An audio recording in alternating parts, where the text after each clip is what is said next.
नमस्कार। कार्यक्रम सीधा कुरा जनतासँग हेर्नको निमित्त न्यूज 24 टेलिभिजन हेरेर बसिरहनु भएका र इन्टरनेटको माध्यमबाट विश्वभर हामीलाई हेरेर बसिरहनु भएका तमाम दर्शक महानुभावलाई हार्दिक स्वागत गर्दछु। म सम्झना भुजेल। जहिले तैले जाग्ने जर्मनी र भर्खर उदाउँदै गरेको युक्रेनलाई धुलो चटाउँदै इङ्ल्यान्ड युरो कपको सेमी फाइनलमा पुग्यो। इङ्ल्यान्डका समर्थक फुटबल प्रेमीहरूका लागि स्वादको यो घटनाको बीच बेस्वादका धेरै किस्साहरू पनि कोरिए युरो कपमा। सबैले चाहेका र हेरिरहन खोजेका रोनाल्डो र एम्बापेहरू चाँडै अलग भए मैदानबाट। फुटबल न हो, जित हार स्वाभाविक हुन्छ, तर नियम हुन्छ, नियम नै सर्वोपरि मानिन्छ।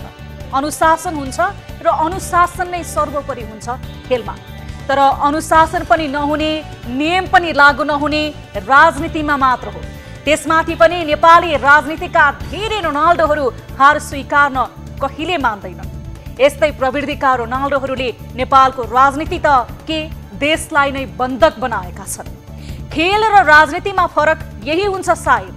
खेलको मैदानमा नियम र अनुशासनले बाँधिन्छन् खेलाडीहरू, तर मानिदिने हो भने राजनीतिमा पनि संविधान, कानुन एवं नैतिकता छ। नियम र अनुशासन चाहिँ महँगो।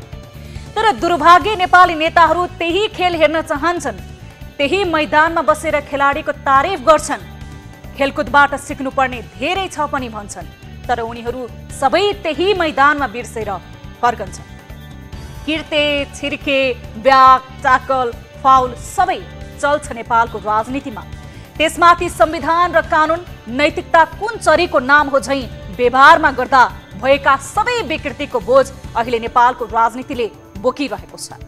नैतिकता भएको भए ओलीले एकपटक राजीनामा दिँदा पुग्थ्यो पक्कै पनि, तर उनले 10 पटक संविधान मिच्ने प्रयास गरे, 2 पटक संसद विघटनको दुस्साहस गरे, संसदलाई छलेर 10 पटक नै अध्यादेशको सहारा लिने प्रयास गरे। जताततै आफ्नाहरू भरे, भर्दा पनि मन परि नै गरे। उनको धेरै कदमलाई सर्वोच्च अदालतले अंकुश लगाइदिएर प्रश्न उठाए, तर पनि उनी पदमा आसीन छन्। निर्धक्कसँग लाग्छ ओली र राजीनामाको भेट असम्भव छ। देश विकासका लागि चालेको पाइलामा प्रहार गरे, देशको स्वाभिमान बचाउन खोज्दा अन्तर्घात गरे भन्ने नारा दिएर ओली मैदानमा लडेको लडै छन्। सकेसम्म एक्लै भए पनि गोल गर्ने हिम्मत गरेछन्। रेफ्री सर्वोच्च अदालतले सिटी फुक्ने बेला हुँदैछ। अब देश थिलो छ। बाढीको वित्तडदा पहिरोको प्रलयले आम नेपाली जनता थुरथुरी काटिरहेका छन्। कोरोनाको त्रासले बिदा लिने कुनै संकेत समेत देखिएको छैन, तर राजनीति बेप्रवाह छ। नेकपा एमालेमा देखिएको वित्तडदाले बाढीको वित्तडदाले नै ओझेलमा पार्न खोजिरहेको छ। बालुवाटार र कोटेश्वर बीचको कुदाकुदले पहिरो कुन ठाउँमा झर्यो उनीहरूलाई केही हेक्का नै छैन। लाग्छ कुनै मतलब नै छैन। प्रधानमन्त्री एवं एमाले अध्यक्ष ओलीको निन्द्रा सर्वोच्च अदालतमा पुगेको हस्ताक्षरमा गाँसिएको छ। जसरी भए पनि सर्वोच्च अदालत निर्णयमा पुग्नु अघि हस्ताक्षर मेट्नु छ उनलाई। तर ओलीलाई धेरै पछि नजिकबाट चिनेका माधव कुमार नेपाल टसको मस भएका छैनन्। उनका वरिपरिका धेरै ओलीको अंगालोको माला बनिसके, तर नेपाल गठबन्धनले धर्मलाई नै आफ्नो मान्ने अडानमा छ। तर कहिलेसम्म हो? आशंकाका औंलाहरू नेपालप्रति पनि निरन्तर उठिरहेका छन्, किनभने नेपाली जनतामा नेपालको राजनीति र तिनका नेताहरूप्रति विश्वास हराउँदै गएको छ। यता नेपाली कांग्रेस महाधिवेशनको रणहामा छ। देशकै प्रधानमन्त्री पद ताकिरहेका शेरबहादुर देउवा कांग्रेसको कुर्सी पनि कुनै हालतमा त्याग्ने मनस्थितिमा छैनन्। कांग्रेसमा आफू विरुद्ध बढ्दो घेराबन्दीलाई नजिकबाट नियालिरहेका देउवाले कतिखेर कुन पासा फ्याक्ने हुन् थाहा पाउन गाह्रो पर्छ, किनभने देउवालाई कांग्रेस भित्रै सिद्धान्तनिष्ठ भन्दा पनि अवसरवादी र सम्झौता परस्त मान्नेहरू कम छैनन्। यता माधव नेपाललाई आफ्नो पासोमा अल्मलाउन सफल भएको भन्दै दङ्ग परेका नेकपा माओवादी केन्द्रका अध्यक्ष पुष्पकमल दाहाल प्रचण्ड आफ्ना धेरै नेताहरू लगेको बदला ओलीसँग लिन भगीरथ प्रयासमा छन्। नेपाललाई रोक्न सके आफ्नो अभिष्ट पूरा हुने सपना देखेका प्रचण्ड कुनै पनि हालतमा ओलीलाई बालुवाटारमा मात्र होइन अन्य धेरै ठाउँमा देख्न चाहँदैन। तर उनको यो सपना पूरा हुने सम्भावना कमजोर छ, किनभने नेपालको राजनीतिमा सबैभन्दा कमजोर अडान भएका व्यक्ति नै उही प्रचण्ड हुन्, मान्छन् राजनीतिका धेरै पण्डितहरू। उनको कमजोर अडान, दोधारे प्रवृत्ति एवं लोभी मानसिकताको कारण नै नेपाली राजनीतिको यो हविगत भएको ठान्नेहरू पनि कम छैनन्। खेल र राजनीतिका कुरा यिनै हुन्। खेलको कुरा गर्दा पक्कै पनि खुसी लाग्छ सबैलाई, तर राजनीतिको कुरा गरिसाध्य छैन, तर नगरी पनि सुख छैन। राजनीति यस्तै भए पनि आम नेपालीले सचेत बन्नुपर्ने दायरा अझ बढ्दो छ। कोरोनाप्रति सचेत बन्नुपर्ने अवस्था नटुङ्गिँदै बाढी र पहिरोको जोखिम थपिएको छ। त्यसैले वर्षा महिनाभर कोरोनासँगै बाढी पहिरोप्रति पनि सचेत र सतर्क बनौं। आउनुहोस् सुरु गरौं जनताको चासो, गुनासो र प्रश्न सहितको विशेष कार्यक्रम सीधा कुरा जनतासँग। लाइफबोय हात धुने समयका साथमा लाइफबोय।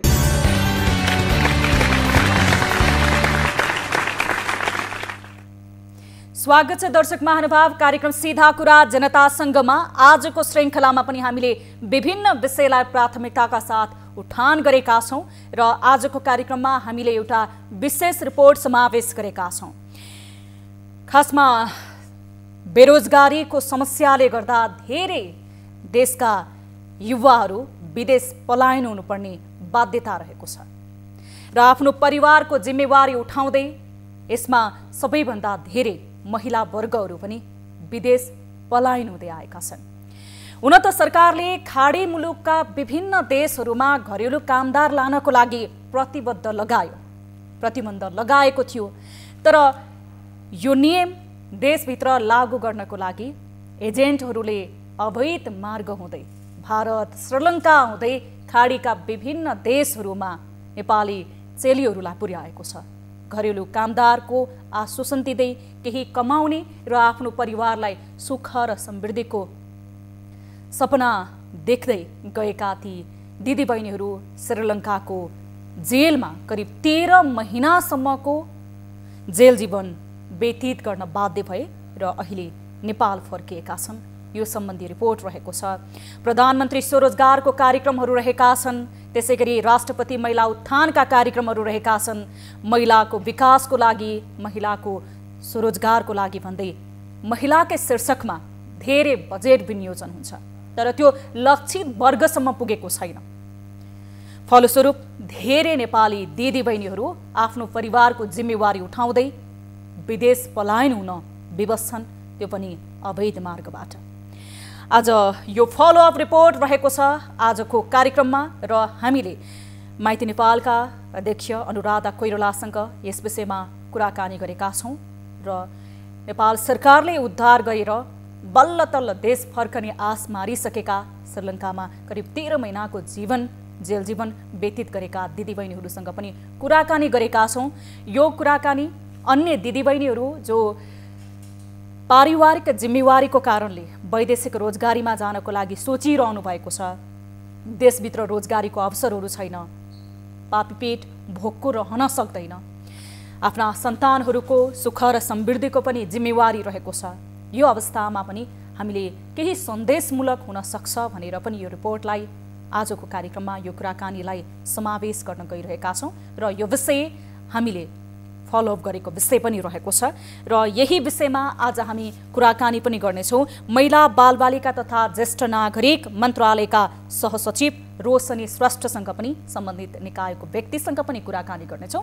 यस अलावा आजको कार्यक्रममा अर्को फलोअपको विषय रहेको छ। बराइनमा करिब कलङ्की स्थित मोनिटेज मेन पावरले पठाएको 92 जना युवाहरू, जसलाई बराइन प्रहरीको लागि भनेर मोनिटेज मेन पावरले पठाएको थियो, तर सेक्युरिटी गार्डको लागि भनेर भ्याकेन्सी निकालेको थियो र यही विषयमा हामी बराइनमा यति बेला उहाँहरूको अवस्था के रहेको छ भनेर प्रत्यक्ष रूपमा कुराकानी गर्नेछौं। सम्बन्धित निकायसँग हामीले कुराकानी गरिरहेका छौं। यस विषयमा सम्बन्धित निकायको ध्यान आकर्षण गराएका छौं। बराइन स्थित नेपाली राजदूतसँग कुराकानी गरेका छौं, त्यहाँका एनआरएनसँग कुराकानी गरेका छौं र वैदेशिक रोजगार विभागका निर्देशकसँग पनि हामीले यो विषयमा कुराकानी गरेका छौँ र आज यही विषयलाई पनि पछिल्लो अपडेट के छ ती 92 जना युवाहरूको जो रोजगारीको सिलसिलामा बराइनमा हुनुहुन्छ र मेन पावरले फ्री भिसा फ्री टिकटको जुन नियम रहेको छ यो नियमलाई समेत उल्लङ्घन गरेर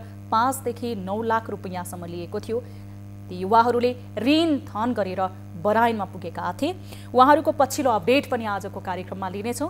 यस अलावा कार्यक्रम अवधिभर तपाईँ दर्शक महानुभावले हामीसँग प्रत्यक्ष रूपमा टेलिफोन मार्फत जोडिएर आफ्नो समस्या र गुनासो राख्न सक्नुहुनेछ भने देश तथा विदेशमा हुनुहुन्छ र इन्टरनेटको पहुँचमा हुनुहुन्छ भने भाइबर व्हाट्सएपबाट पनि जोडिन सक्नुहुनेछ।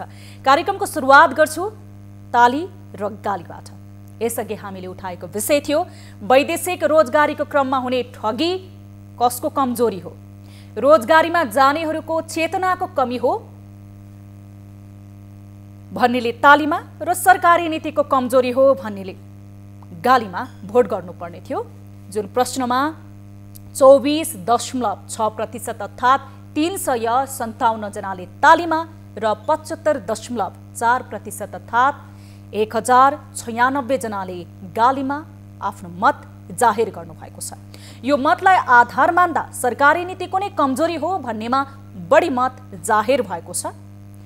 सरकारी नीति श्रमजीवीको पक्षमा नरहेको सन्देश पनि यस मतले दिएको छ। अब ताली र गालीको लागि आजको हाम्रो विषय रहेको छ निषेधाज्ञा थप्ने तर खुकुलो पार्ने भन्दै विभिन्न गतिविधि खुल्ला गरिनु जायज हो भन्नेले तालीमा र होइन भन्नेले गालीमा भोट गर्न सक्नुहुनेछ। हाम्रो पात्रको एप्लिकेसन मार्फत ताली वा गालीमा आफ्नो अमूल्य विचार र प्रतिक्रिया जुन आम सरोकारको विषय र सार्वजनिक महत्त्व राख्ने विषयमा हामीले प्रश्न ताली वा गाली मार्फत गरिरहेका छौँ र तपाईँहरूले पनि आफ्नो विचार राख्न सक्नुहुनेछ। यति बेला निषेधाज्ञा खुकुलो रहेको छ। संक्रमितको दर घटेको छैन।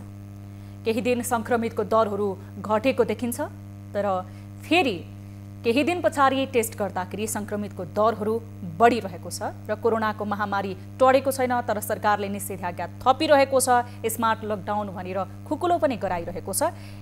यही विषयमा तपाईँहरूले आफ्नो अमूल्य विचार दिन सक्नुहुनेछ ताली वा गाली मार्फत। अब लागौँ पहिलो विषयतर्फ। तेस्रो मुलुकको लोभलाग्दो सपना देखाएर अहिले नेपाली चेलीहरूलाई श्रीलङ्का पुर्याउने काम धमाधम छ। श्रीलङ्कालाई ट्रान्जिट पोइन्ट बनाएर खाडीदेखि अफ्रिका हुँदै युरोपसम्मका सपना देखाउने गरिन्छ। यस्तो लोभमा धेरै नेपाली चेलीहरू फस्दै आएका छन्।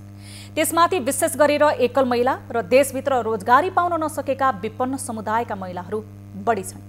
राष्ट्रपति महिला उत्थान कार्यक्रम या प्रधानमन्त्री स्वरोजगार कार्यक्रम यी दुवै कार्यक्रमले लक्षित वर्गभन्दा धेरै कार्यकर्ता र नजिककाहरूलाई मात्र चिनेपछि नचिनेकाहरू मारमा पर्नु वा भौतारिनु अस्वाभाविक होइन। एकल महिला भएर जिउन यो समाजमा निकै ठुलो कष्टको पहाड चढ्नुपर्छ। त्यसमाथि अवसरमा अवरोध र सम्झौता उनीहरूका लागि अस्वीकार्य पाटाहरू हुन्। यो समाज भने जति सहज र व्यवहारिक कहिले बनेको छैन एकल महिलाको सन्दर्भमा। यता बेरोजगार महिलाहरूका लागि पनि अवसर कम छन् र उपाय पनि यही कारण वैदेशिक रोजगारी उनीहरूका लागि बाध्यात्मक रोजाइ हो तर देश आफ्नो बन्न नसकेको उनीहरूका लागि के परदेशमा सहज हुन्छ र? वैदेशिक रोजगारीमा गएका धेरै नेपाली महिलाहरूको रोदन र चित्कार बारम्बार सुन्दै र लेख्दै आउनु परेको परिस्थितिमा अब नयाँ गन्तव्यमा पनि धेरै नेपाली चेलीहरूको तस्करी बढ्दो छ। यही क्रममा श्रीलङ्कालाई ट्रान्जिट पोइन्ट बनाएर अहिले चलाइएको नयाँ धन्दामा धेरै नेपाली चेलीहरू फस्दै आएका छन्। केही महिना अघि एक नेपाली महिला श्रीलङ्काबाट भागेर नेपाल आएपछि उनले सबै यथार्थ बाहिर ल्याएपछि त्यहाँ फसेका थप नेपाली महिलाको उद्धार सहज भएको छ। यही क्रममा हालै 25 जना उद्धार गरेर नेपाल ल्याइएको छ।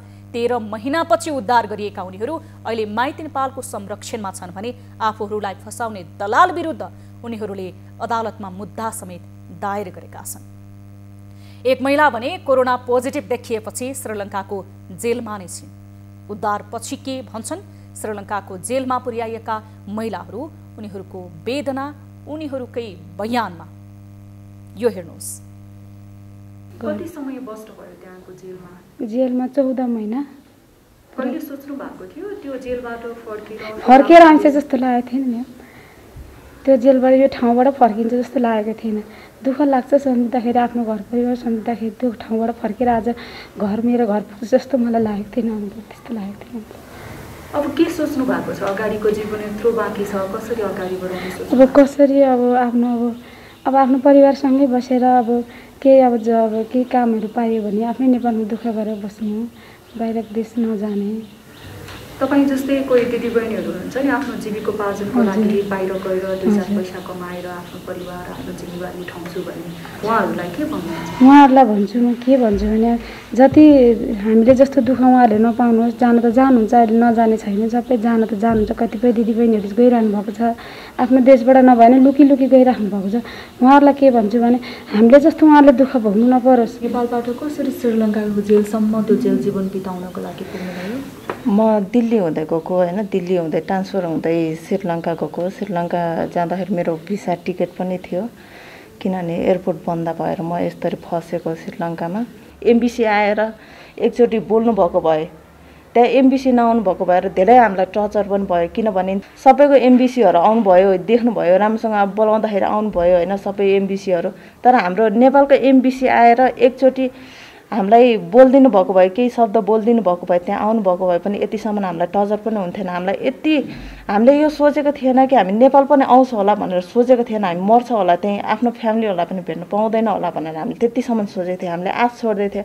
कहिले भन्नुहुन्छ तपाईँहरूलाई त यतिमा लाने अरे भन्यो, त्यो पनि आशै गयो। अब एक वर्ष त्यसरी कटेपछि हाम्रो मन कस्तो भयो होला? एक मनले खुसी लाग्यो, एक मनले त्यहाँ बसेको देखेर धेरै दुःखी होइन। यत्रोजना हामी अहिले आएको छ, 25जना, अझै 1जना हुनुहुन्छ उहाँ। यति म भन्छु कि यहाँ सरकारले अब यहाँबाट खोलिदिनु भयो भने नि हामीलाई होइन, भनेको जस्तो नेपालमा भनेको जस्तो सेलरी भयो भने को जान्छ विदेश? सेलरी भनेको जस्तो छैन नेपालमा, काम पाउँदैन। आफ्नो बच्चाहरूको घर व्यवहार चलाउनको लागि त हामीले त केही त गर्न पर्यो नि, कि नेपालबाट दिनु पर्यो हामीलाई जानको लागि? मेरो श्रीमान पनि हुनुहुन्न। अब 5 वर्षको थियो मेरो सानो बच्चा, अनि एउटा 9 वर्षको थियो मेरो श्रीमान बित्नुभयो। अनि मैले अब त्यो बच्चाको लागि लालन पोषण, घाँस बाँस कपासको त अति आवश्यक पर्छ। मैले अब ती बच्चालाई बाबुको ठाउँमा बाबु नभए पनि म आमा भएर तिनीहरूलाई कर्तव्य म पालना पुरा गर्छु भनेर म त्यस कारणले मेरो आर्थिक अवस्था कमजोर अनि हुँदाखेरि म विदेश जान्छु भनेर मैले अब कुरा चालेँ भनौँ। अनि त्यहाँबाट एउटा एजेन्टसँग कन्ट्याक्ट भएपछि मलाई सकेसम्म मलाई नेपालबाटै पठाउनु। म पहिला पनि नेपालबाटै गएको काम, अनि पहिलाचोटि 2 वर्ष बसेँ, शरम नबनाएर गएँ। त्यहाँबाट 2 वर्ष बसेर शरम बनाएर म 2 चोटि शरम बनाएर गएँ। अनि म सकभर म काठमाडौँबाटै जान्छु। म मैले इन्डिया बाउन्डर काटेर म गएको छैन। मलाई काठमाडौँबाट पठाउनु भन्दाखेरि हुन्छ भनेर एजेन्टले भन्दाखेरि मैले पासपोर्टहरू दिँदाखेरि पछि उसले अलि 5-6 महिना लगायो। त्यहाँबाट हजुरको उमेर अब बढी भइसकेको छ, 40 कटिसक्यो, 38 अनि 35 भएको भइदिए लाग्थ्यो, उमेर बढी भयो, लाग्दैन, अब इन्डियाबाट जानुहोस् भन्ने कुरा भयो। त्यत्रो 13 महिनासम्म हामीले जेल भोग्यौँ। अनि किन हाम्रो कुरा नसुनेका हुन् कि जेलमा छैन भनेर थाहा नपाएर हो कि थाहा पाइकन पनि नेपाल सरकारले वास्ता नगरेको हो कि? अनि हाम्रो यो सङ्घ संस्थाहरूले पनि कि अलि छिटो गरेर अझ छिटो समयमा ल्याइदिएको भइदिए पनि हामी त्यति धेरै दुःख भोग्नु पर्थेन। नेपाली महिलाहरूलाई वैदेशिक रोजगारीको अवसर खुल्दा विरोध गर्ने व्यक्ति हुन् माइती नेपालकी संस्थापक अध्यक्ष अनुराधा कोइराला। वैदेशिक रोजगारीले अवसरभन्दा बढी विकृति भित्र्याउने उनको तर्कसँग धेरैले सहमत पनि जनाएनन्। त्यसैले धेरैले उनलाई अनेक आरोप समेत लगाएका थिए। अध्यक्ष कोइरालाले अहिले वैदेशिक रोजगारीमा नेपाली महिलाहरूले भोगेको पीडा र दुर्व्यवहारको धेरै मुद्दाहरू बोक्दै र झेल्दै आएका छन्। चेलीबेटी बेचबिखन विरुद्ध लागे परेको उनको संस्था माइती नेपालमा अहिले वैदेशिक रोजगारीबाट उत्पन्न परिस्थितिका बीचबाट गुज्रिएका महिलाहरूको मुद्दाको उपस्थिति पनि उत्तिकै छन्। श्रीलङ्काबाट पछिल्लो पटक गरिएको नेपाली महिलाहरूको उद्धार र चेलीबेटी बेचबिखनको अवस्थाबारे अध्यक्ष कोइरालासँग हामीले गरेको यो कुराकानी हेरौँ। जसरी पहिला चाहिँ नि बेचबिखनमा दलालहरू पुग्थ्यो, अहिले कसरी चाहिँ नि पुग्यो त गाउँ होइन? सबै गाउँ गाउँ पुग्यो नि हैन।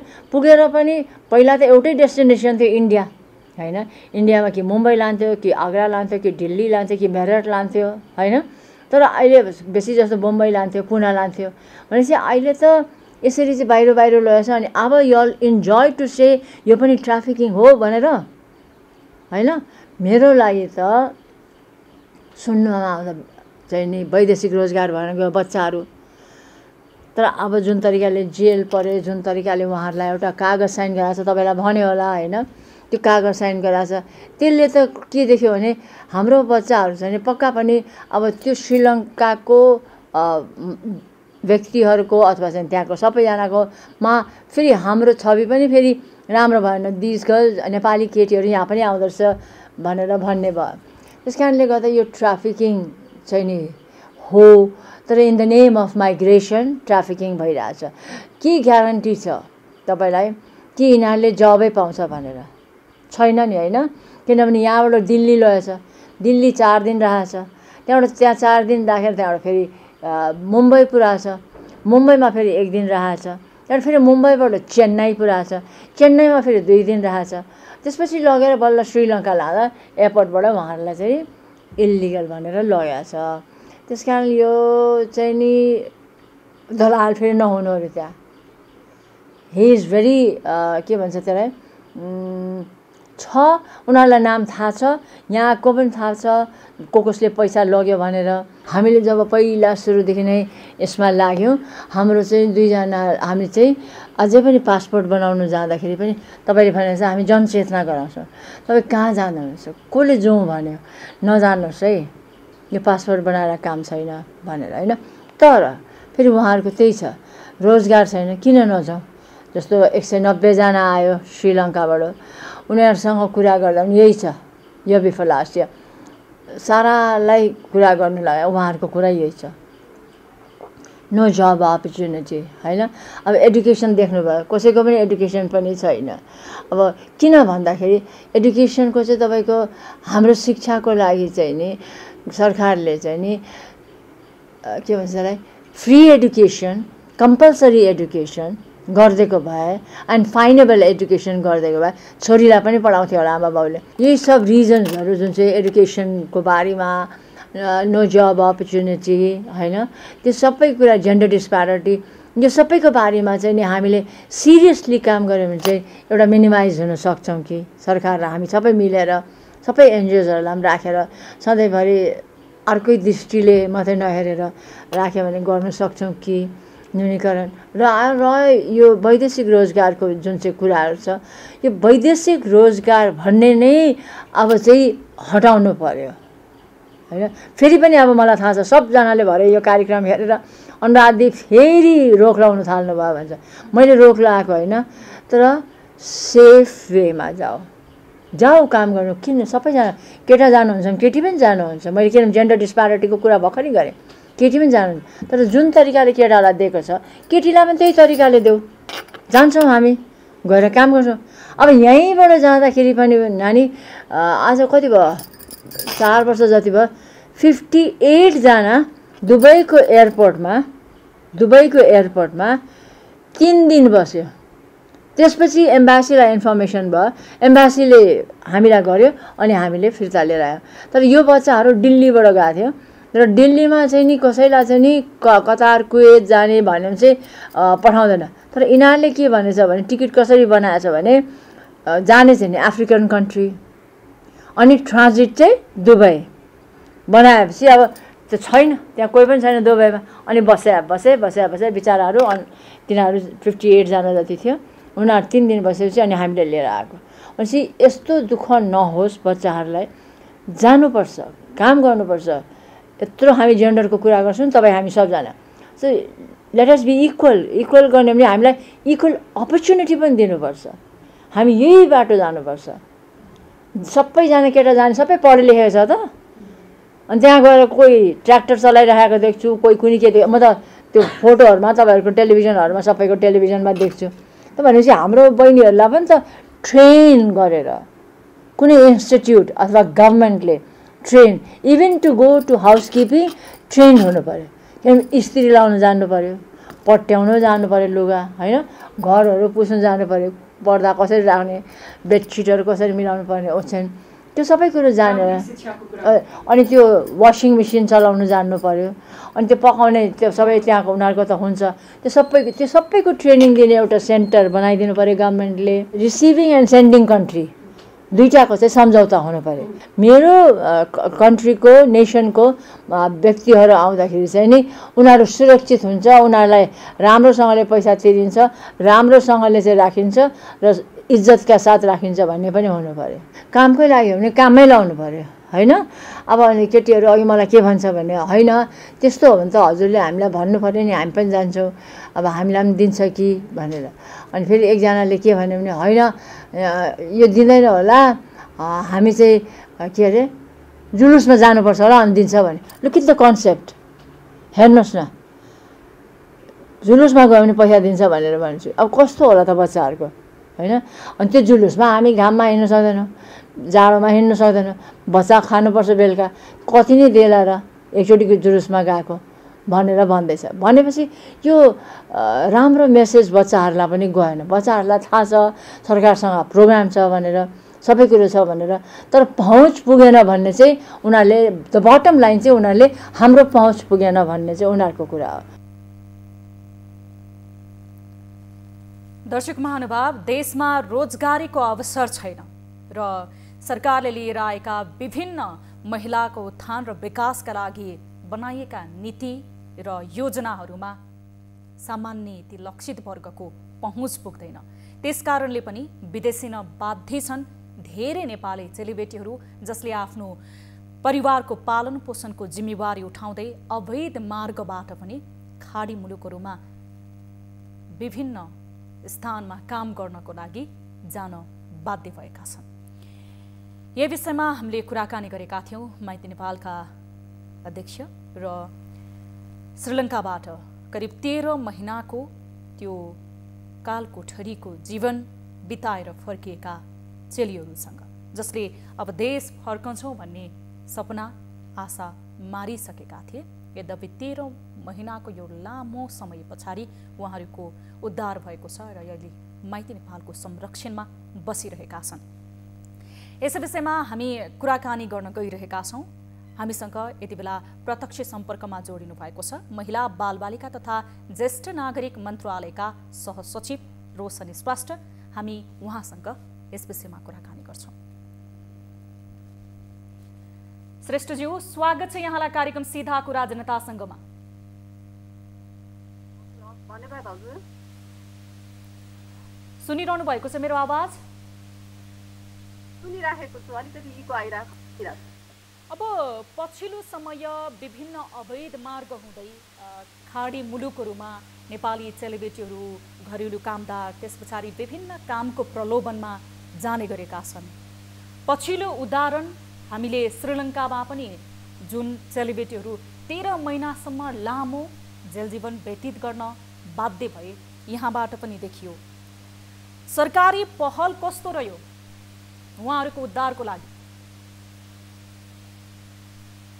एकदमै सकारात्मक पहल भएको छ। हामीले अहिले 25 जना मात्रै होइन, यो गत वर्षदेखि नै सायद 2076 साल फागुन र चैत महिनादेखि नै उहाँहरू श्रीलङ्काकोमा हुनुहुन्थ्यो र उहाँले श्रीलङ्काको कानुन उल्लङ्घन गरेको, त्यहाँको चाहिँ अध्यागमन कानुन उल्लङ्घन गरेको आधारमा उहाँहरूलाई कारावासमा एउटा कारागारमा लगेर राखिएको थियो।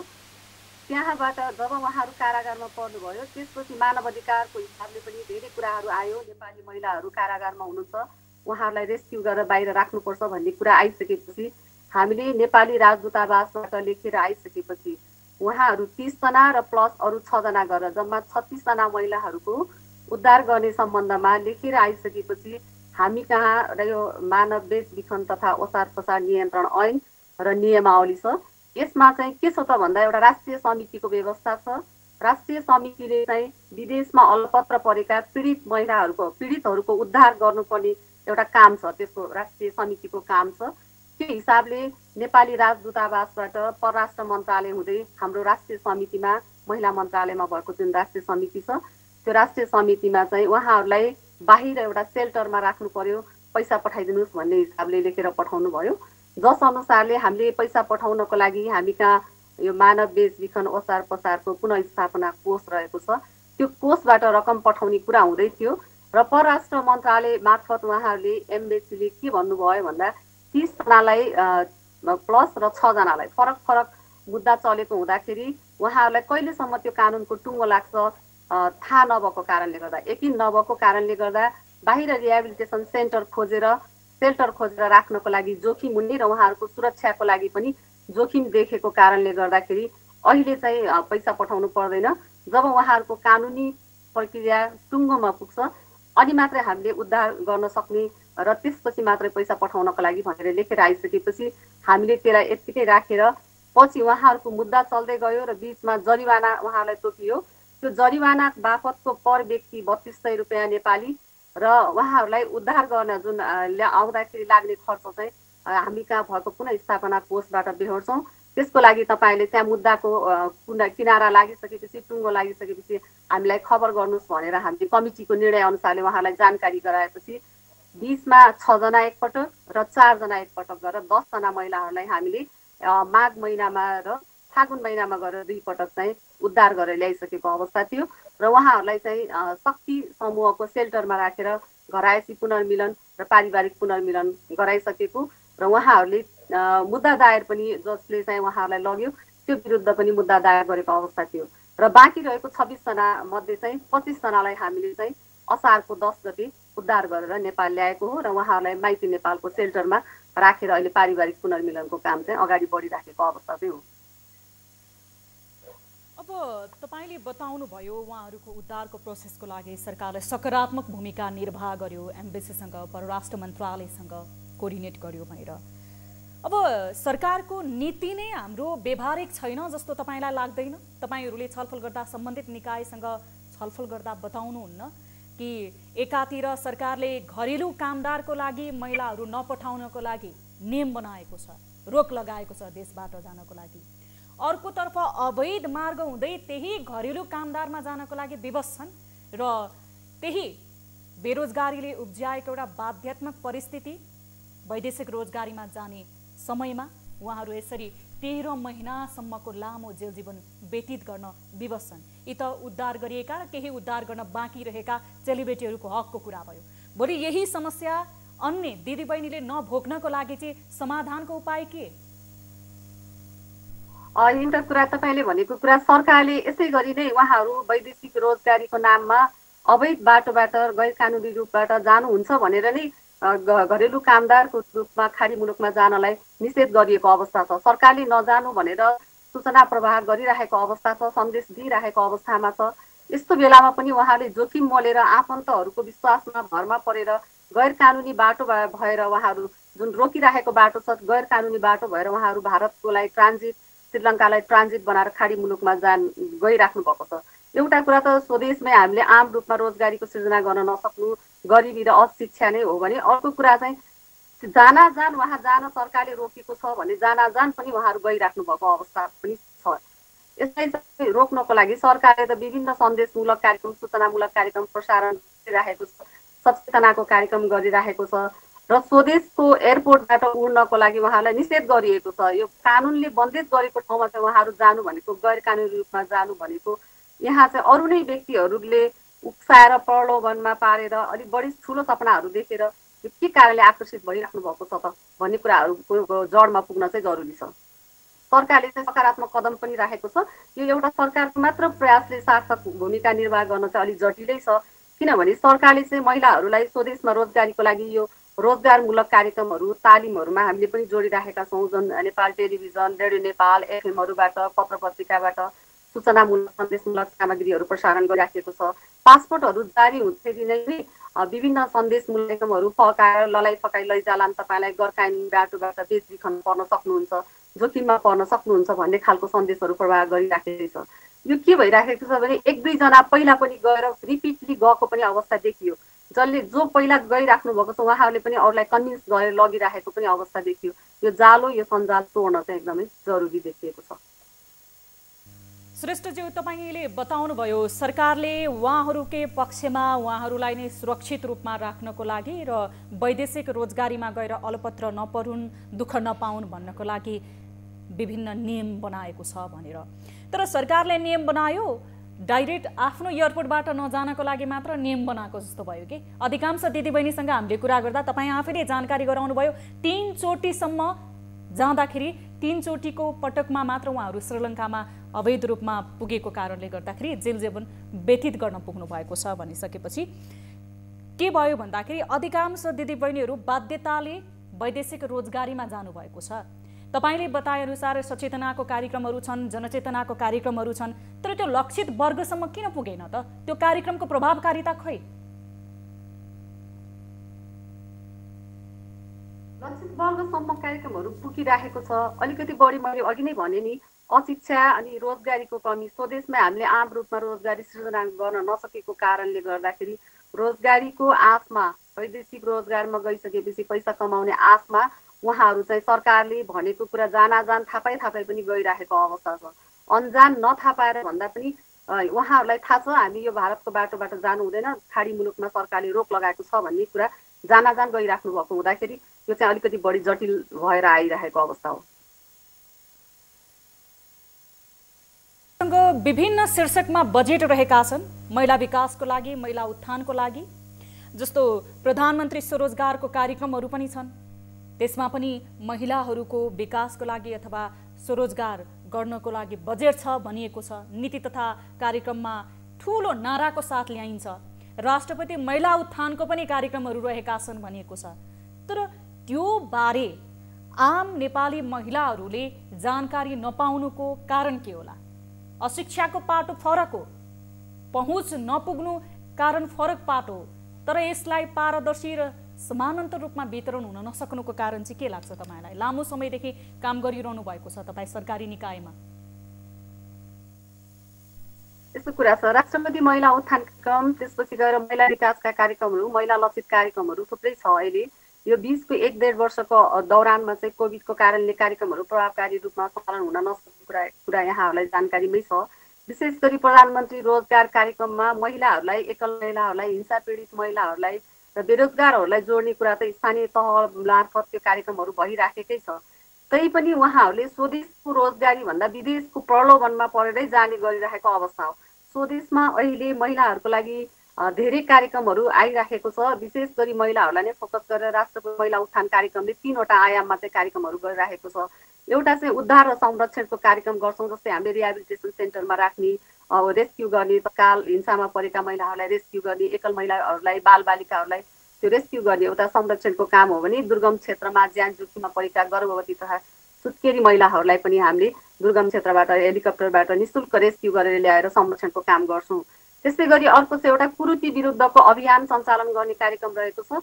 कुरुतिको कारणले गर्दाखेरि महिलाहरूमा हिंसाको कारण बढ्दै गइरहेको छ भन्ने हिसाबले कुरुतिको विरुद्धमा सन्देशमूलक सामग्री उत्पादन गर्ने, प्रसारण गर्ने, साझा अभियानहरू सञ्चालन गर्ने, कुरुति विरुद्धको कार्ययोजनालाई कार्यान्वयन गर्ने गरी कामहरू भइरहेको छ भने अर्को चाहिँ एउटा सशक्तिकरणको कार्यक्रम छ। सशक्तिकरणको कार्यक्रमको लागि अहिले हामीले 100वटा स्थानीय तहमा महिला उद्यमशीलता सहजीकरण केन्द्रको रूपमा चाहिँ 100वटा स्थानीय तहमा हाम्रो कार्यक्रमहरू गइरहेको छ। त्यो भनेको विशेष गरी महिलाहरूले केही गर्न खोज्नु भएको छ, हातमा सिप छ भने आफूले उद्यम गर्नको लागि के गर्नुपर्छ, कुन बैंकले कति % सहुलियतमा ऋण दिएको छ, कुन व्यवसाय गरेँ भने म चाहिँ जोखिम लिएर अगाडि बढेँ भने मैले सशक्तिकरण हुन्छ, मेरो सशक्तिकरण हुन्छ भन्ने कुराको जानकारी दिने र उहाँलाई फेसिलिटेट गर्नको लागि महिला उद्यमशीलता सहजीकरण केन्द्रको कार्यक्रमहरू गइरहेको छ भने अलि मानव विकास सूचकाङ्कमा पछाडि परेका जिल्लाहरूमा चाहिँ जीविकोपार्जन सुधारको कार्यक्रम रहेको छ। त्यसै गरी हातैमा उद्यम एप चाहिँ निर्माण गरिरहेको छ मन्त्रालयले। घरमै बसेर केही उद्यम गर्न चाहने दिदीबहिनीलाई र उहाँहरूको उत्पादनलाई ग्राहकहरूसँग जोड्नको लागि, उद्योगी र ग्राहकको बीचको सम्बन्ध स्थापना गर्नको लागि हातैमा उद्यम एपको कार्यक्रम पनि हामीले गरिरहेका छौँ। यो भनेको महिला दिदीबहिनीहरूलाई सशक्तिकरण गर्नको लागि नै भनेर हाम्रा कार्यक्रमहरू यसरी आइरहेको छन्। यी कार्यक्रमहरू चाहिँ विशेष गरी स्थानीय तहबाट नै कार्यान्वयन भइरहेको छ भने अर्को कुरा चाहिँ जसले आफ्नो सानो व्यवसाय गरिरहेको छ, स्मल एन्ड माइक्रो इन्टरप्राइजेसमा जुन आबद्ध हुनुहुन्छ महिला दिदीबहिनीहरू, उहाँले चाहिँ टेक्नोलोजीको सपोर्टको लागि हामीले प्रदेश सरकार मार्फत प्रदेशको सामाजिक विकास मन्त्रालय एकजना महिलाले 2 लाख बराबरको एउटा प्रविधि सहयोग प्राप्त गर्ने र समूहमा आउनुहुन्छ भने त्यो समूहले 5 लाख बराबरको प्रविधि पाउने गरी हाम्रा कार्यक्रमहरू रहेका छन् भने नमुनाको रूपमा उद्यम गरेर हिंसा पीडित महिलाहरूलाई, एकल महिलाहरूलाई, त्यस्तो बेरोजगार महिलाहरूलाई चाहिँ रोजगार स्वरोजगारमा जोडेर जसले राम्रो उद्यम गरिरहेको छ त्यस्ता महिलाहरूलाई प्रोत्साहन स्वरूप राष्ट्रपति महिला उद्यमी समुन्नति पुरस्कारको रूपमा हामीले पुरस्कार प्रदान गरेर एउटा नमुनाको रूपमा चाहिँ कार्यक्रमहरूलाई अगाडि ल्याएका छौँ भने साथै प्रदेशमा चाहिँ महिला उद्यमीहरूको उत्पादनहरूलाई प्रवर्धन गर्नको लागि चाहिँ हाम्रा चाहिँ यो औद्योगिक मेला प्रदर्शनीको आयोजना गर्ने पनि कार्यक्रम रहेको छ। यी सबै कार्यक्रमहरू हाम्रो स्थानीय तह, प्रदेश सरकार र सङ्घीय सरकारको साझा रूपमा समन्वय सहकार्यमा चाहिँ अगाडि बढिरहेको हुँदाखेरि यी सबै कार्यक्रमहरूको बारेमा उहाँहरूलाई जानकारी गराउने, आबद्ध गराउने पनि हाम्रो कार्यक्रम रहेको छ, जस अनुसारले हामीले विभिन्न सन्देशमूलक सामग्रीहरू, सूचनाहरू एफएमबाट चाहिँ हामीले यो जानकारीहरू गराइरहेका छौँ र हाम्रो वेबसाइटहरू मार्फत पनि सूचनाहरू प्रदान गरिरहेको अवस्था छ। उहाँ दिदीबहिनीहरूलाई यसरी रोजगार स्वरोजगारमूलक तालिममा जोडिनको लागि र यसरी बेचबिखनबाट जो बेचबिखन र ट्राफिकिङमा परेर फर्किराख्नु भएको छ उहाँहरूलाई पनि रोजगारमूलक तालिममा चाहिँ जोड्नको लागि हाम्रा आगामी वर्षको पनि कार्यक्रमहरू रहेका छन्। अहिले पनि हामीले त्यस्ता खालकोलाई त्रिपक्षीय सम्झौताको आधारमा एउटा व्यवसायिक, सरकार र अर्को चाहिँ गैर सरकारी अन्तर्राष्ट्रिय गैर सरकारी संस्था त्रिपक्षीयको सम्झौताको आधारमा हामीले रोजगारमूलक कार्यक्रमहरू पनि सञ्चालन गरिरहेको चाहिँ अवस्था छ। उहाँहरूलाई चाहिँ यस्तो खालको कार्यक्रमहरूमा जोडिनको लागि र मन्त्रालयसँग सम्पर्क गर्नको लागि पनि म अनुरोध गर्न चाहन्छु। सरकारको योजना र कार्यक्रमहरू यति धेरै रहेका छन् महिला विकास र उत्थानको लागि, तर अहिले पनि त्यो लक्षित वर्गसम्म पुगेको छैन। अहिलेको समयमा दलाल एजेन्टहरू गाउँ गाउँमा पुग्ने, सरकारको कार्यक्रमभन्दा फास्ट यहाँ दलाल र एजेन्ट रहे, गाउँ गाउँबाट ती महिला चेलीबेटीहरूलाई प्रलोभनमा पार्ने र चेलीबेटीहरू ओसार पोसार गर्ने र समस्यामा पारिरहने, प्रदेशको विभिन्न भूमिमा गएर चेलीबेटीहरू अल्पत्र पर्ने र नेपाल सरकारले उद्धार गरिरहने। यो समस्याको न्यूनीकरण चाहिँ कहिले हुन्छ? यो समस्या कहिलेसम्म? जबसम्म सरकार, निजी क्षेत्र, गैर सरकारी संस्था, नागरिक सचेतना, नागरिक सरकारले गरेका कानुनहरूको कार्यान्वयनमा, प्रभावकारी कार्यान्वयनमा सबै निकायको, सबै पक्षको, सरकारवालाहरूको सबैको सहयोग, सहकार्य र समझदारी र ऐक्यबद्धता हुँदैन तबसम्म यो काम चाहिँ रोक्न र निरूपण गर्न चाहिँ गाह्रो नै भइरहेको छ। विशेष गरी महिलाहरू र दिदीबहिनीहरूले आफूमाथिको विश्वास गर्नुपर्छ। आफू सक्षम भएपछि आफ्नो सिप क्षमता र दक्षतामा विश्वास हुन्छ भने यो विषयहरू चाहिँ बिस्तारै निरूपण पनि हुँदै जान्छ भन्ने हामीलाई लागेको छ। समय र संवादको लागि यहाँलाई धेरै धेरै धन्यवाद। दर्शक महानुभाव, यति बेला हामीसँग जोडिनु भएको थियो महिला उत्थान र विकासको कार्यक्रमको विषयमा जानकारी दिँदै हुनुहुन्थ्यो हामीसँग महिला बालबालिका तथा ज्येष्ठ नागरिक मन्त्रालयका सहसचिव रोशनी श्रेष्ठ। हामीलाई विस्तृत रूपमा महिलाहरू वैदेशिक रोजगारीको सिलसिलामा विदेशी भूमिमा गएर अल्पत्र परेको समस्या भोगिरहेको र यसको न्यूनीकरणको लागि भइरहेको प्रयास र सरकारले महिलाको विकास र उत्थानको लागि ल्याएका स्वरोजगार कार्यक्रम र महिला सशक्तिको कार्यक्रमको विषयमा हामीलाई जानकारी पनि गराउँदै हुनुहुन्थ्यो। कार्यक्रम सीधा कुरा जनतासँगमा एकैछिन छोटो ब्रेक हेर्दै रहनुहोला न्युज 24 टेलिभिजन। लाइफबोय हात धुने समयका साथमा लाइफबोय।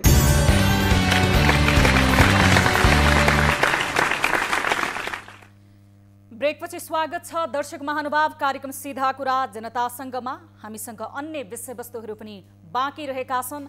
आजको कार्यक्रममा हामीले विशेष गरी केही समय अघिदेखि हाम्रो दुईवटा श्रृङ्खलामा निरन्तर फलोअप गरेको विषय रहेको छ मनिटेज मेन पावरले बराइनमा पठाएका करिब 92 जना नेपाली युवाहरूको गुनासोलाई आधार मानेर हामी मेन पावर कम्पनीसम्म पुगेका थियौँ र मेन पावरका साजन मान जोशी जो मेन पावरका निर्देशकज्यू हुनुहुन्थ्यो उहाँलाई पनि सम्पर्कमा ल्याउने कोसिस गरेका थियौँ। यद्यपि उहाँ हाम्रो सम्पर्कमा आउन मान्नुभएको थिएन। कलङ्की स्थित उहाँको कार्यालयमा हामी पुगेर कुराकानी गर्ने कोसिस समेत गरेका थियौँ र यति बेला बराइनमा ती नेपाली दाजुभाइ 92 जनाको सङ्ख्यामा हुनुहुन्थ्यो। उहाँहरूको समस्या समाधानको लागि हामीले निरन्तर सम्बन्धित निकायसँग पहल गरिरहेका छौँ। हामीले बराइनका राजदूत पदम सुन्दाससँग कुराकानी गरेका छौँ। यस विषयमा भने एनआरएनका अध्यक्ष लक्ष्मी गिरीसँग, जो बराइन स्थित एनआरएनका अध्यक्ष हुनुहुन्छ, उहाँसँग यो विषयमा कुराकानी गरेका छौँ, बराइन स्थित काउन्सिलरहरूसँग। र त्यसै गरी यो विषयमा हामीले वैदेशिक रोजगार विभागका निर्देशकलाई पनि यो विषयमा ध्यान आकर्षण गराइसकेका छौँ। हामी आज पनि ती युवाहरूको अवस्थाको विषयमा प्रत्यक्ष रूपमा कार्यक्रममा कुराकानी गर्नेछौँ। उहाँहरू हामीसँग भाइबर मार्फत जोडिनु भएको छ। उहाँको पछिल्लो अवस्था के कस्तो रहेको छ, कसरी बसिरहनु भएको छ, उहाँहरूसम्म जसरी उहाँहरूले हामीलाई गुनासो गर्नुभएको थियो, सम्बन्धित निकायले उहाँहरूको गुनासो सम्बोधनको लागि के कस्तो प्रयास गरिरहेको छ भनेर पनि हामी कुराकानी गर्नेछौँ उहाँहरूसँग। यति बेला प्रत्यक्ष सम्पर्कमा हामीसँग जोडिनु भएको छ बराइनबाट नेपाली युवाहरू, उहाँहरूसँग कुराकानी गर्नेछौँ। नमस्कार, स्वागत छ यहाँहरू सम्पूर्णलाई कार्यक्रम सीधा कुरा जनतासँगमा। नमस्कार। कस्तो छ यहाँहरूको स्वास्थ्य अवस्था अहिले? हामी सुरक्षित छौँ।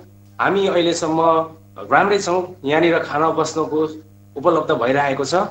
तर हाम्रो समस्याको चाहिँ सार सम्पूर्ण जनमन सबैले यसमा चाहिँ अब थाहा पाइसक्नु भएको छ। त्यो समस्या चाहिँ समाधान नभएको अवस्था छ। अन्य कुराहरू हामी सुरक्षित छौँ। जब तपाईहरू हामीसँग लाइभ कार्यक्रममा जोडिनु भएको थियो आफ्नो गुनासोलाई लिएर, पछिल्लो श्रृङ्खलामा हामी तपाईहरूलाई बराइनसम्म पठाउने कलङ्के स्थित मन्टेज मेन पावरसम्म पुगेका थियौँ। यद्यपि सञ्चालक हाम्रो सम्पर्कमा आउनु भएन। उहाँको प्रतिष्ठा छ, नैतिकता छ, उहाँले तपाईहरूसँग कुराकानी गर्नुभयो के समस्या परेको छ भाइहरू भनेर? उहाँले त्यो समस्या बुझ्ने, समस्यामा फलोअप गर्ने कुनै गर्नुभएको छैन। पछिल्लो अन्तिम संवाद चाहिँ अब त्यति नै हो। त्यहाँनिर कम्पनीले तपाईँहरूलाई जे भनिरहनु भएको छ त्यसैमा तपाईँहरूले सहमति गर्नुहोस्, अन्यथा तपाईँहरूको रोजाइ हो, बस्नुहुन्छ या फर्किनुहुन्छ भने अन्तिम उहाँले बोल्नुभएको त्यति हो। त्यस पश्चात कुनै संवाद भएको छैन। तपाईहरूसँग प्रत्यक्ष टेलिफोन मार्फत कुराकानी गर्दा भन्नुभएको थियो? होइन, हामीसँग प्राइभेट नम्बरबाट कुरा भएको हो। हजुर। अन्य तपाईँको छेउमा पछाडि मैले धेरै अन्य दाजुभाइ पनि देखेको छु। उहाँहरूको धारणा पनि सुनौ न, उहाँहरू के बताउन चाहनुहुन्छ? अगाडि आएर बताउनुहोस् त। हजुर नमस्ते म्याम। नमस्ते, बताउनुहोस् त तपाईँको पनि समस्या के भन्न चाहनुहुन्छ मेन पावरलाई? अब हामीले जुन एग्रिमेन्ट गरेर आएको थियौँ म्याम, त्यो अनुसार हाम्रो यहाँ कुनै पनि भयानक एग्रिमेन्ट हुन चाहेन र हामीले भने अनुसार कुनै पनि चाहिँ काम नभएपछि हामीले यो हजुरहरूलाई यो अनुरोध गऱ्यौँ। त्यसपछि अरू कुनै पनि मेन पावरबाट पनि कुनै समस्या समाधान हुने केही पनि त्यस्तो खबर आएन र हामीले चाहिँ यहाँबाट पनि कुनै पनि त्यस्तो केही पनि अपेक्षाहरू पाएनौँ। त्यही हो हजुरलाई, अब हामीलाई सबै कुरा हाम्रो हजुरलाई जानकारी नै छ, त्यही नै हो म्याम।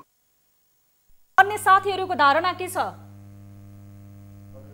अब हामी सबैको विचार एउटै हो म्याम, यो नै हो हाम्रो अहिले आज। किनभने 22 जनाको पासपोर्ट लिएर गएको छ, जुन भिसा रद्द गरी नेपाल फिर्ता गर्ने भनेर 22वटा पासपोर्ट लगेको छ। अरू चाहिँ पछि अर्को लटमा लाने भन्ने कुरो भयो यहाँबाट चाहिँ। अब आजको लागि चाहिँ यही हो म्याम, अहिलेसम्म यहाँबाट भएको चाहिँ अरू केही पनि छैन। अब हामीले यो विषयमा तपाईहरूको गुनासोलाई सम्बोधन गर्दै समाचार सम्प्रेषण गरिसके पछाडि त्यहाँ स्थित लोकल न्युज च्यानलहरूले पनि तपाईहरूसँग सम्पर्क गर्न खोजेको र यो विषयमा बराइन सरकारले पनि चासो राखेको विषयमा पनि जानकारी पाएका थियौँ। यो विषयमा यहाँहरूले नै बुझ्ने गरी केही आधिकारिक धारणाहरू अथवा केही कुराहरू थाहा पाउनु भएको छ? अहिलेसम्म कुनै पनि लोकल मिडियाहरू पनि हामीसँग सम्पर्कमा आउनु भएको छैन र हामीले पनि सम्पर्क गरेको छैनौँ म्याम। तपाईहरू एम्बेसी जानुभयो हामीले कुराकानी गरिसके पछाडि? एम्बेसी आज जाने कुरो भएको थियो म्याम। आज जुन हाम्रो पासपोर्ट चाहिँ यहाँबाट 22 जनाको उहाँहरूले खिचेर लगिसकेपछि हामीले एम्बेसी जाने काम पनि गरेनौँ म्याम। आज एम्बेसी जाने कुरो के, एम्बेसी चाहिँ गएको छ। जस्तो हामीले एनआरएनका अध्यक्षज्यूसँग पनि कुराकानी गरेका थियौँ। उहाँले एम्बेसीसम्म जानको लागि भए पनि म ट्याक्सी भाडासम्म उहाँहरूलाई उपलब्ध गराउँछु बताउनु भएको थियो। तपाईहरूले यो विषयलाई आफ्नो एम्बेसीसम्म गएर बताउन पनि सक्नुहुन्थ्यो। एनआरएनका व्यक्तिहरूसँग कुराकानी भयो, त्यहाँ स्थित काउन्सिलरहरूसँग तपाईँहरूको कुराकानी भयो, सम्बन्धित व्यक्तिहरू कसैले सम्पर्क गर्नुभयो? एनआरको अध्यक्षज्यूले चाहिँ के भन्नुभयो भने हजुरहरूको पासपोर्ट लगिसकेपछि अब एम्बेसीले पनि केही गर्न सक्दैन, उहाँहरूले एमओआईले गरेको काम अब एम्बेसीको नि केही चल्दैन, तपाईँहरू नजाँदै हुन्छ भन्ने कुरा हाम्रो हरि सरलाई गर्नुभएको रहेछ। त्यही हो म्याम। हस्, हामी बुझ्ने कोसिस गर्नेछौँ र अझै पनि तपाईँहरू केही समय धैर्य गर्नुहोस्। आज तपाईँहरूको पासपोर्ट कतिजनाको लिएर गएको हो? सम्बन्धित को व्यक्तिले लिएर जानुभएको? हाम्रो 21 जनाको पासपोर्ट एमओईको अफिसरले लिएर जानुभएको म्याम, आज बिहान जस्तै 9:30 बजेको टाइम। अन्य तपाईँहरू 21 जना बाहेक अरूको चाहिँ पासपोर्ट उहाँले लानु भएको छैन? अरूको पासपोर्ट उहाँले लानु भएको छैन। हामीले किन लगो भनेर बुझ्दाखेरि अब यो भिसा क्यान्सल गरेर नेपाल पठाउने हो, बाँकीको चाहिँ पछि अर्को लटमा हुन्छ भन्ने कुरो गर्नुभयो। तपाईँहरूको आधिकारिक चाहना चाहिँ के हो? तपाईँहरू सबैको एउटा चाहना हुन्छ नि, नेपाल फर्किने हो अथवा तपाईँहरू के गर्न खोजिरहनु भएको छ, अथवा मेन पावरलाई तपाईँहरूले कसरी सम्पर्क गरिरहनु भएको छ, अथवा तपाईँहरूले सम्पर्क गर्दाखेरि पनि मेन पावर तपाईँहरूको सम्पर्कमा आएको छैन? मेन पावर हाम्रो सम्पर्कमा छैन म्याम। अब हाम्रो इच्छा चाहिँ के हो भन्दा अब हामीले मागेको माग र हामीले गरेको एग्रिमेन्ट अनुसार यहाँ कुनै पनि सुनवाई नभइसकेपछि अब हामीले त अब 12 घण्टा ड्युटीको लागि यहाँ आएको होइन म्याम। 8 घण्टा ड्युटी 230 को लागि एग्रिमेन्ट गरेको थियौँ र हामीले गरेको अरू जुन चाहिँ 4 घण्टा बढी ओटी छ त्यसको ओभर टाइमको पनि हामीलाई पैसा चाहिन्छ भन्दाखेरि उहाँहरूले त्यो दिन मान्नु भएन, त्यसै कारणले हामीले एग्रिमेन्ट गर्न नचाहेको। हस्, तपाईहरूको विषयमा अन्य सम्बन्धित निकायसँग हामी यो विषयमा कुराकानी गर्नेछौँ। हामीसँग जोडिनु भयो, तपाईहरू सम्पूर्णलाई धेरै धेरै धन्यवाद। तपाईहरूको सम्पर्कमा हामी रहिरहनेछौँ। हस् त, धन्यवाद म्याम। हस्, धन्यवाद। दर्शक महानुभाव, बराइनमा करिब 92 जना नेपाली युवा कलङ्की स्थित मोन्टेज मेन पावरबाट गएका थिए। मेन पावरले 8 घण्टा काम र राम्रो मूल्यमा सम्झौता गरेर प्रलोभन देखाएर पठाएको थियो। तर जब बराइन पुगिसके पछाडि 12 घण्टा काम र आश्वासनमा बोले जति पनि पैसा नपाउने भइसके पछाडि उहाँहरू अलमलमा पर्नु भएको थियो। अहिले यद्यपि मेन पावरले फ्री भिसा फ्री टिकटको नियम समेत उल्लङ्घन गरेको छ। पर पर्सन एकजनाबाट 5 देखि 9 लाख रुपैयाँसम्म असुलेको छ आफ्ना एजेन्टहरू मार्फत र कागज गराउने समयमा पनि पैसा नदिएको भनेर बताएको छ। मेन पावरका सम्बन्धित व्यक्ति भने सम्पर्कमा आएका छैनन्, न त 92 जना त्यहाँ गएर अहिले मेन पावरकै कारणले हामीले समस्या भोग्यौँ, मेन पावरले आश्वासन बढिदियो, प्रलोभनमा पार्यो भनेर भनिरहेका छन्। आफ्नो धन सम्पत्ति खर्च गरेर गएका छन्, ऋण गरेर। ती युवाहरूलाई एकपटक पनि मानवीय नाताले र आफ्नो कम्पनीले पठाएको एउटा उत्तरदायित्व वहन गर्ने प्रतिष्ठाको नाताले समेत मेन पावरले सम्पर्क गरेको छैन। यद्यपि सम्बन्धित निकायसँग हामीले यो विषयमा कुराकानी गरेका छौँ। भर्खरै पनि हामीले बराइन स्थित नेपाली दाजुभाइहरूसँग कुराकानी गर्दा, ती 92 दाजुभाइसँग कुराकानी गर्दाखेरि करिब 21 जनाको पासपोर्ट लिएर गएको सम्बन्धित कम्पनीका व्यक्तिले र नेपाल पठाउनको लागि सिफारिस गर्ने अथवा प्रोसेस गर्ने भनेर बताउनु भएको भनेर हामीलाई जानकारी गराउँदै हुनुहुन्थ्यो। यो विषयलाई हामी फलोअप गरिरहनेछौँ। यति बेला भने हामीसँग कोही दर्शक महानुभाव आफ्नो गुनासो सहित जोडिनु भएको छ, उहाँसँग हामी कुराकानी गर्छौँ। नमस्कार, कहाँबाट को बोल्दै हुनुहुन्छ? हजुर, म चापागाउँबाट बोलिरहेको छु। चापागाउँबाट यहाँको शुभ नाम भन्न मिल्छ? हजुर, मेरो नाम चाहिँ नरबहादुर बोहरा। नरबहादुरजी, के गुनासो थियो होला, हामीलाई सम्झाउनु भयो? हजुर, मेरो चाहिँ 2 वर्ष अगाडि मेरो बहिनीको हत्या भयो काठमाडौँमा है। हजुर। अनि हामीले चाहिँ न्याय पाएको छैनौँ। काठमाडौँको कुन ठाउँमा घटना घटेको 2 वर्ष अगाडि तपाईँको बहिनीको कुन कुन ठाउँमा तपाईँले हुजुरी दिनुभयो, सम्बन्धित प्रशासनसम्म पुग्नु भयो कि भएन, अनुसन्धान कसरी भइरहेको छ यो विषयमा विस्तृत बताउनुहोस् त। हजुर, मेरो चाहिँ बहिनीको घटना भएको ठाउँको नाम चाहिँ काठमाडौँ बुढा नीलकण्ठ नारायण थानमा हो। हजुर, हेलो, काठमाडौँको नारायण थानमा तपाईँको बहिनीको घटना घट्यो, त्यस पछाडि तपाईँले प्रशासनसँग उजुरी दिनुभयो, अनुसन्धान हो। हामीले महाराजगञ्जमा चाहिँ उजुरी दर्ता गराएको थियौँ, तर उताबाट चाहिँ राम्रो गरेर चेक जाँच भएन म्याडम। हजुर, अनि तपाईँ यो 2 वर्षको समयसम्म यो घटनालाई लिएर आफै पिल्सिएर किन बस्नु भएको? म चाहिँ नि न्यायको लागि अब हर ठाउँमा गएको थिएँ, महिला आयोगदेखि लिएर यो चाहिँ नि हाम्रो यो चाहिँ नि आइजिपी अफिसदेखि लिएर मानव अधिकार आयोगदेखि लिएर राष्ट्रपति भवनदेखि लिएर केपी शर्मा ओलीजीदेखि लिएर सबै ठाउँमा चाहिँ गएर मैले चाहिँ न्याय पाएको छैन। हजुर, हेर्नुहोस्, प्रहरीको कुन वृत्तमा तपाईँहरूले उजुरी दिनुभएको थियो यो विषयमा? कुन वृत्तले अनुसन्धान गरिरहेको थियो? यो चाहिँ नि प्रहरी महाराजगञ्जमा दिनुभएको थियो। हजुर, यो विषयमा हामी र मेरो आमालाई र मलाई खोरमा हालियो है। मतलब मेरो आमालाई र मलाई चाहिँ हटकडी लगाएर खोरमा हालियो है। अब म चाहिँ नि अनसन बस्दाखेरि पनि 3 पटक मलाई चाहिँ नि जेलमा चाहिँ नि हालेको छ र म चाहिँ नि 21 दिनसम्म रानी पोखरीमा अनसन बसेको छु र यो हाम्रो यो माइती घरमा 95 डेजसम्म म चाहिँ नि अनसन गरिसकेको छु र मलाई हाम्रा काठमाडौँका कुनै पनि पत्रकारहरूले मेरो साथ दिनुभएको छैन। हेर्नुहोस्, अब यति गम्भीर घटना रहेछ जुन घटनालाई लिएर तपाईँ अनसन समेत बस्न विवश हुनुभएछ, अहिलेको धारणा तपाईँको के हो? प्रहरीले किन अनुसन्धान गरेन?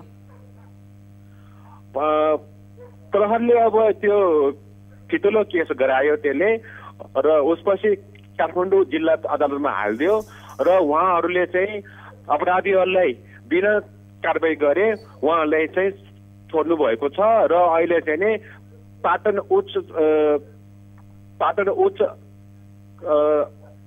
अदालतमा त्यो केस टोक्का भएको छ। त्यो केस अहिले हस्, केही समय धैर्य गर्नुहोला, न्याय अझै मरेको छैन। लामो समय पछाडि पनि न्याय पाएका उदाहरणहरू रहेका छन्, हामी आफैले त्यस्ता उदाहरणहरू प्रसारण गरेका छौँ।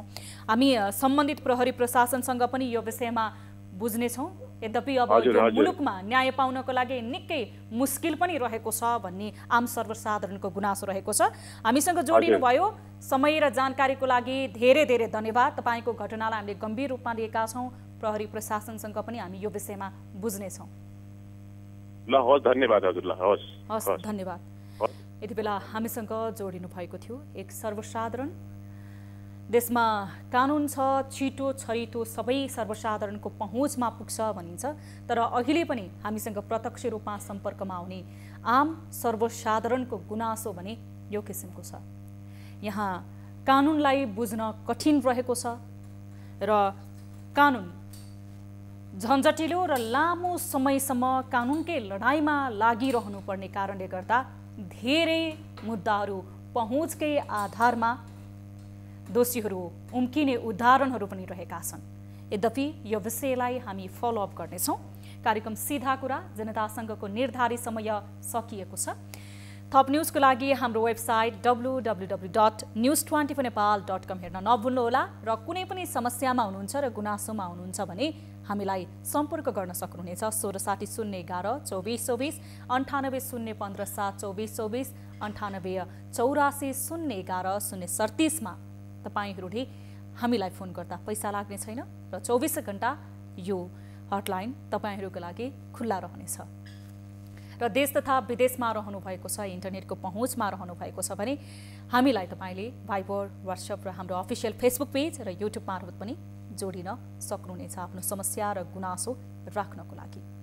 कार्यक्रम सीधा कुरा जनतासँगबाट म सम्झना भुजेल बिदा माग्दछु। हेर्दै रहनुहोला न्युज 24 टेलिभिजन। हामी निरन्तर न्युजमा छौँ। नमस्ते।